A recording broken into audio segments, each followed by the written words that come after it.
So hello mga kulichap, isang magandang hapon po sa ating lahat. Ayan, nandito pa rin tayo sa Sitio Ragatan, Bangkod ng Cavite. No? At mapapansin nyo po guys, wala pong reverse light yung ating kanang part ng ating sasakyan.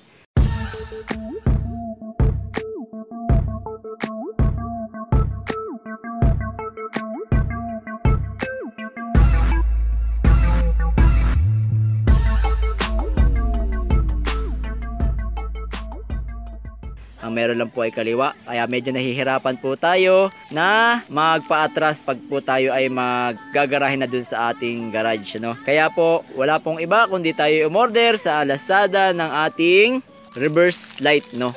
Yan, sasamahan nyo ako guys sa pagkakabit ng ating reverse light. Papalitan ko na pareho para sabay na po sila. Medyo matagal-tagal na po pala guys itong ating package na to. Matagal na itong dumating, July 24 pa.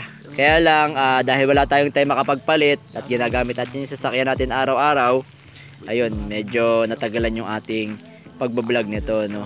Alright, so palitan po natin yung ating reverse light guys, no. So meron na naman po akong video nito para guide ninyo sa pagpapalit, ano. Pero hindi po natin napalitan yung reverse light natin. Mga 4 years na rin po yung ating reverse light na yan, no? 3 years, tama. 3 years po yung reverse light natin. Po tayong ibang kailangan kundi itong ating mahiwagang screwdriver. Step natin, number 1, tanggalin po natin itong mga tornilyo. 2 tornilyo lang po ito sa 2 gilid. So bago natin buksan pala yung ating tail light, ipapakita ko sa inyo yung ating reverse light. Kung tama ba, hindi ko pa nabubuksan guys, oh. At hindi ko rin alam kung gagana itong ating reverse light na ito, na LED. Ayan, 2 piraso. So ang atin pong hinahanap lagi ay single contact. Ayan po, isa lang po yun nandito. And then yung kanya pong notch ay magka-pantay. Pantay po siya dito, no?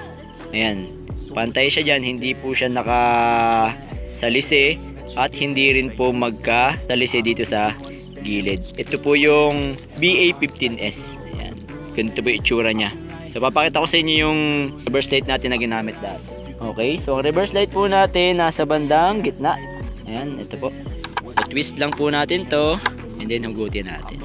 Ayan, dahil pareho po silang China, halos pareho lang po silang dalawa. Then, push and turn lang po natin. So kung makapansin nyo guys, mali kasi yung ginamit ko dati. Ayan, ito po ay pang signal light dapat kasi ang kanyang notch ay hindi pantay. Kung mapapansin nyo, pag compare natin yung dalawa, yung puwitan niya, no? Ayan yung notch niya. Ito medyo naka 180 degrees. Ito ay naka 150 degrees. Ayan.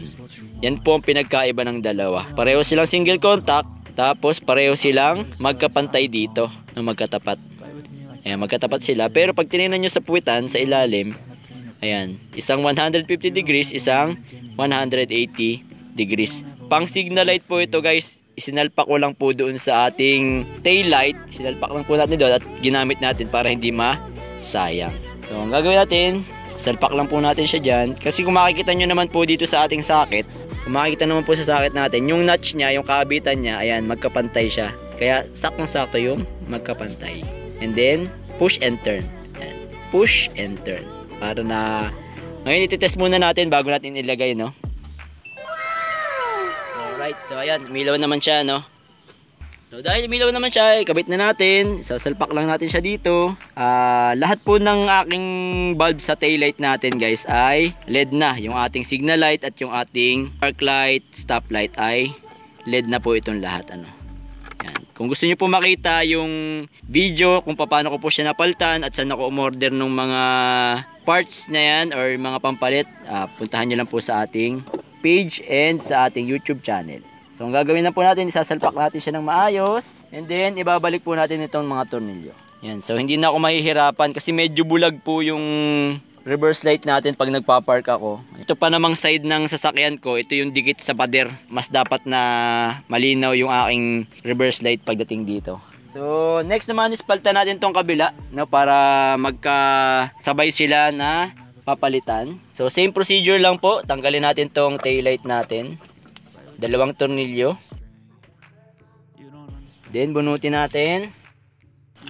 So ito naman gumagana pa. Yun, buti na lang napalitan na rin natin. Nahulog, naluto na siya, oh. Gumagana pa siya pero naluto na siya. Gulungin natin. So kung ano pa yung sira, yun pa yung gumagana, no. So yan, buti na lang napaltan natin siya guys. Tamang tama, sakto lang. Then push and yan, hindi natin ma-turn. So dahil medyo nakakahiwa tong part na to, no, hindi natin pinilit, gagamitan natin ng plies ngayon. So medyo nahirapan ako magtanggal guys kasi nga ang kinabit natin dati. So papalitan natin ng bago, tamang-tama naman pala, dalawa in order ko. Ayan, ito yung ano niya, P21W. Ayan, P21W China. Yung sa Night Eye Philippines guys, nasa 223 pesos. Kulang yung nasa Lazada wallet ko nun. Umanap na lang ako ng hindi na ako magta-top up. Kaya ito lang yung nabili natin, yung mumurahin lang. So para may kabit din, push and turn. Yun lang para mag-lock siya. And then, test muna natin kung gumagana bago natin siya ikabit. Alright, gumagana naman. Malinaw naman, no? Then, pasok natin dito. Then, twist. Tapos ibalik natin tong assembly niya sa likod. So testingin natin guys yung ating dalawang reverse light kung kumusta naman siya. So ayan na po yung itsura niya, no? So hindi na tayo mahihirapan, malinaw po yan. Sa palagay ko naman mamayang gabi mas malinaw po siyang makikita, lalo na pagka madilim na, no? Kasi nga eto medyo maliwaliwanag pa, ang linaw na ng ating reverse light. So lahat po yan guys ay naka LED na po. Ayan.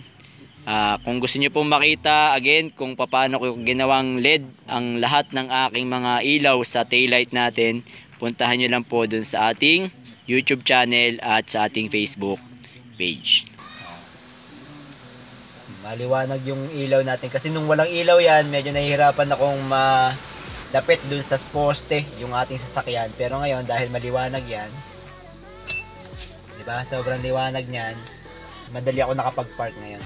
Alright, siguro po ay hanggang dito na lamang po ang ating video at sana po may niambag na naman akong kapaki-pakinabang sa araw na ito. At sa mga hindi pa po nakasubscribe, subscribe lang tayo sa Kulit Shop, ang shop na makulit pero walang physical shop. See you on my next videos, bye bye. Ayan, enjoy na po si Saint Mag. Bye. Kulit Shop would like to thank the following sponsors: SJP Marketing, SJP Marketing Car Parts and Accessories, Gelson Pagsugiron, Gelson's Vlog, and Gelson's D-Store.